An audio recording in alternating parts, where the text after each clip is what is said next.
Now the next type of mixture is colloidal. So we have studied about solution, we have studied about suspension. Now the third type of mixture is colloidal solution. Now what is a colloidal solution? Now for example, when we mix few drops of milk or ink into water, then what will happen? What we see, that the particles of milk easily spread into the water, the particles uniformly spread throughout the solution. But this is not a true solution. The solution we can call them as true solution also, but this example is not a true solution. This is an example of colloidal solution. If the solutions are uniform, if the particles are uniformly spread throughout the solution, but still it is called colloidal solution. So what is the difference? Particles appear to be homogeneously mixed. When we see the complete solution, we feel that the particles are homogeneously mixed, particles are uniformly mixed. So mixture appears to be homogeneous. What happens? Mixture appears to be homogeneous, but actually if we see with the help of microscope, we will see the particles differentiated. So colloidal solution is actually a heterogeneous mixture. We can see the constituents distinguishedly. So it is a heterogeneous mixture actually, but it looks like a homogeneous mixture. So this is the difference between true solution and colloidal solution, that it appears to be homogeneous, but actually colloidal solution is a heterogeneous mixture. So what are the examples of colloidal solution? For example, milk, ink, they are soluble in water. So they are the examples of colloidal solutions. Now, because of the small size of colloidal particle, size of colloidal particle is in between the size of solution particle and the size of suspension particles. So colloidal particles are they have small size. We cannot see them with naked eyes. Their size is smaller than suspension but more than true solution. But these particles can easily scatter a beam of visible light, but their size is sufficient to scatter a beam of light. In our book, in figure 2.3, there are two beakers.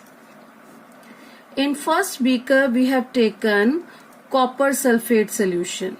We see here it is a blue color solution, which is copper sulfate solution, and in second beaker we have taken milk in water. When we throw light from torch, what we see, that light do not scatter in first beaker, but we see that the light is scattering in second beaker. We see the path of light in second beaker in which there is milk solution. So milk is what? Milk is a colloidal solution. So we are easily able to see the path of light. So it means that colloidal solution can scatter a beam of visible light. And this effect, which is shown best by colloidal solution, is known as Tyndall effect. So what is Tyndall effect now? The scattering of a beam of light by colloidal particles. We are saying here by colloidal particles because this effect is best shown by colloidal particle. So this scattering of light by colloidal particles is called Tyndall effect. Why it is called Tyndall effect? It is after the name of the scientist who discovered it. So scattering of beam of light by colloidal particles is known as Tyndall effect. Here milk particles are showing Tyndall effect because they are scattering the beam of light. What can be the other examples of Tyndall effect?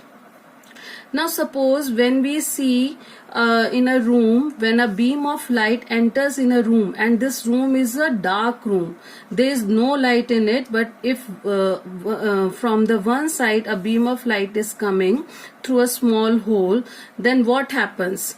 We see in that we see the scattering of light, we see the path of light properly coming in the room, and in that scattering of light we see the particles of dust and smoke are there. They are moving in a zigzag manner in the air.